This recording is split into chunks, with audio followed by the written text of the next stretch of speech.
Olá! Sejam bem-vindos ao Programa de Educação Financeira nas Escolas, onde os alunos aprenderão não só a planejar as bases de sua vida financeira, como a viver de modo sustentável. Os conteúdos financeiros do livro 6 são apresentados em 3 formas.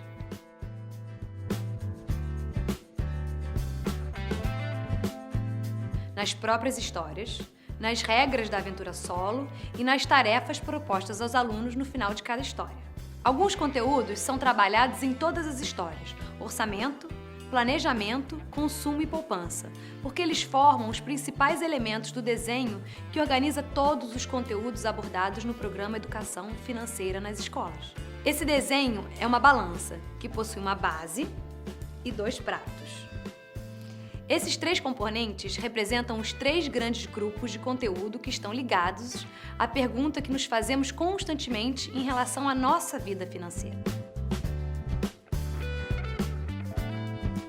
Na base da balança, um dos principais componentes é orçamento, que é a resposta à pergunta: como me organizo para fechar as contas do mês? Orçamento é uma tabela em que são lançadas, de um lado, as receitas, ou o dinheiro que entra, e do outro, as despesas, que é o dinheiro que sai. Subtraindo as despesas das receitas, o que sobra é o saldo. Se as despesas forem maiores que as receitas, o saldo é negativo. Se acontecer o contrário, o saldo é positivo. Outro componente da base da balança é planejamento, que responde à pergunta: como me organizo para realizar os meus sonhos? Isso porque planejar é estabelecer objetivos e os meios para alcançá-los. Um dos pratos da balança é o consumo. Em educação financeira, consumo é comprar um produto ou utilizar um serviço e deve ser feito de maneira consciente, responsável e sustentável, ou seja, avaliando sua real necessidade. O consumo deve estar ligado a 3 perguntas e, para cada uma, há conteúdos que a respondem. Pergunta 1. Preciso? Para tomar essa decisão, é preciso levar sempre em consideração os 5 R's: repensar, recusar, reduzir, reutilizar e reciclar. Pergunta 2. Tenho dinheiro? Para ficar atento a essa pergunta, uma das iniciativas é ter controle de pequenos gastos, tema de uma das histórias. Devemos ter cuidado para não subestimar as pequenas despesas do dia a dia, pois, se descontroladas, podem virar grandes gastos. Se temos dinheiro para uma compra ou para realizar um evento, ainda há várias decisões a tomar. Aliás, educação financeira é bem isso: tomar decisões o tempo todo. Como faço estimativas de quanto vou gastar? Fazer estimativa significa prever quais serão os seus gastos e receitas em um determinado evento: viagem, churrasco, festa. Para isso, é preciso utilizar a experiência adquirida, pesquisar boas informações e analisá-la. Talvez você até já tenha o costume de fazer estimativas e nem saiba. Por exemplo, se você for dar uma festa na sua casa, precisa saber quantas pessoas convidar, calcular aproximadamente o quanto elas vão comer e beber. Essas coisas. Depois, deve pesquisar quanto custa tudo isso. Então, tem de ir ao mercado para ter uma ideia de quanto vai gastar nas compras. São as despesas da festa. Tendo já essa estimativa, você vai saber de quanto dinheiro vai precisar para pagar a festança, ou seja, da receita necessária para cobrir as despesas da festa. Claro que estimativas também são ótimas para se fazer planejamento financeiro por um certo período de tempo: semana, mês, ano ou vários anos. E se não tenho dinheiro? Posso fazer um empréstimo ou um financiamento. Qual a diferença? Empréstimo é quando uma pessoa toma um dinheiro com uma instituição financeira, normalmente um banco ou uma financeira, sem dar um bem como garantia. Financiamento é quando uma pessoa toma dinheiro com uma instituição financeira e o bem fica como garantia. Por isso, em geral, em um empréstimo, a pessoa paga prestações com juros mais altos do que em um financiamento. Tenho que pagar juros? O que é isso? Quem pega dinheiro emprestado, seja fazendo um financiamento ou um empréstimo, tem que pagar o que deve mais os juros estabelecidos pela instituição. Sabe por quê? Porque os juros são uma espécie de aluguel do dinheiro, o preço que pagamos por usar um dinheiro que não é nosso. A taxa de juros é a remuneração do dinheiro no tempo. Quanto maior o prazo de financiamento, maiores serão os gastos com juros. Como os bancos pagam e recebem juros? Primeiro, é preciso entender que os bancos comerciais são empresas e, como qualquer empresa, visam lucro. Os bancos vendem produtos e serviços financeiros para os consumidores que os remuneram por meio das tarifas e dos juros cobrados. Você pode fazer investimentos financeiros nos bancos e receber juros, ou fazer empréstimos, e aí terá que pagar juros. Os juros que as pessoas recebem como remuneração de seus investimentos são menores que os cobrados por eles nos empréstimos. Essa diferença, o spread, entre os juros que o banco paga e o que ele cobra, é a principal fonte de lucro dele. Pergunta 3. Tem que ser hoje? Essa última pergunta, ligada ao consumo, se relaciona a uma porção de armadilhas psicológicas que são atitudes e hábitos inadequados que causam problemas financeiros para as pessoas, em que muitos de nós podemos cair sem perceber. O livro 6 aborda várias delas. Veja só. Imediatismo. A pessoa pensa só no agora, sem se preocupar com as suas consequências ou no preço a pagar no futuro. Influência dos outros, comportamento de manada. A pessoa compra algo apenas para acompanhar as outras pessoas, sem parar para pensar se realmente precisa daquilo.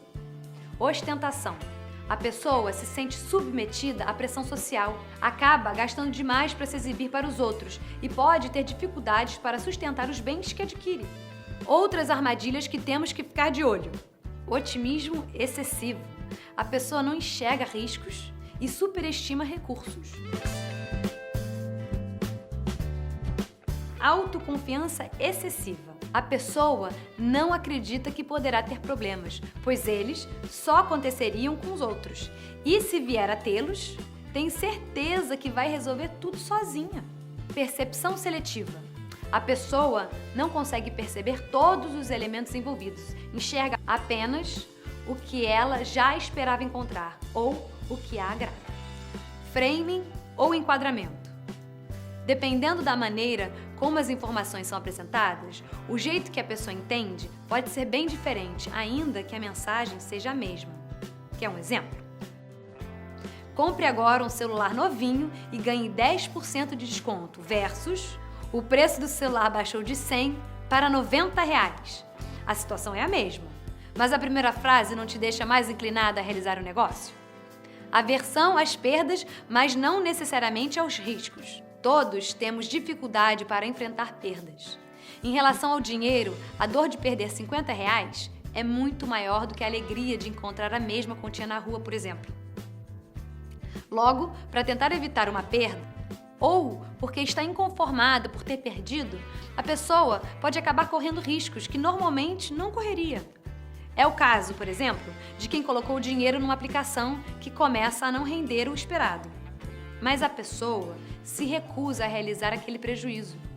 Segura o investimento até se desfazer dele mais adiante, quando estiver valendo menos ainda. E assim acaba perdendo mais. Falácia dos custos irrecuperáveis. A pessoa insiste em não abandonar um projeto, tem grande chance de dar errado, porque já gastou muito com ele até ali. Teima em gastar mais, e aí perde tudo. O outro prato da balança é poupança, que é o dinheiro que guardamos para usar no futuro. Ao contrário do que muitos pensam, poupar não é guardar dinheiro que sobrou. Para poupar bem, é preciso ter uma meta. Planejar-se para alcançar essa meta e ter disciplina para cumprir o que se planejou. Além de pensar em poupar o próprio dinheiro, precisamos ter atenção e cuidados com o dinheiro que circula. Você sabia que há mais de 8 bilhões de moedas esquecidas hoje em gavetas, bolsos, cofrinhos? Custa muito dinheiro produzir moedas. Uma pergunta ligada à poupança é: como faço para o meu dinheiro render? A primeira coisa que precisamos compreender quando se fala em investimento financeiro é a relação entre risco e retorno. Quem faz o investimento financeiro empresta dinheiro para uma instituição financeira, na maioria das vezes um banco. Essa instituição devolve para quem investiu um valor a mais, como uma recompensa por não poder usar aquele dinheiro para outras coisas enquanto ele estiver investido, como abrir um negócio, comprar um bem, fazer um curso e etc. Quanto maior o possível retorno de um investimento, ou seja, quanto mais se pode ganhar com ele, mais se pode perder se o investimento não der o que é esperado. Existem investimentos em aplicações que oferecem pouco risco, mas também pouco retorno. Esse é o caso da conta de poupança. As aplicações mais arriscadas prometem maior retorno. Por exemplo, no mercado de ações compramos uma ação, que é um pedaço de uma empresa, e passamos a correr o risco de perder parte desse valor caso a empresa ou a economia do país enfrente problemas. Se, pelo contrário, as condições forem favoráveis e os prazos de aplicação mais longos, o mercado acionário poderá oferecer maior retorno e razoável grau de segurança frente aos investimentos mais conservadores. Outra pergunta relacionada ao prato da poupança da nossa balança é: como me preparo para o futuro? Uma das linhas de ação nessa direção é construir um patrimônio. Patrimônio é um conjunto de bens de uma pessoa ou empresa que tem valor econômico. Pode ser um imóvel, como a casa própria, bens móveis, como televisão, geladeira, automóvel, investimentos financeiros, como aplicações em ações ou fundos de investimento.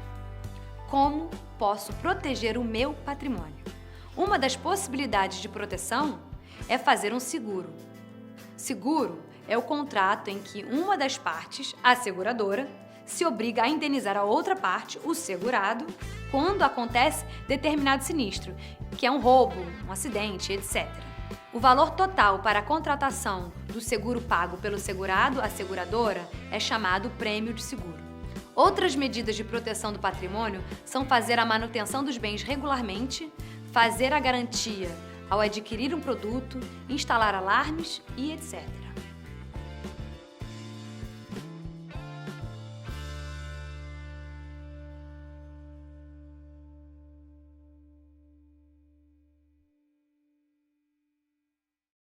Bom trabalho!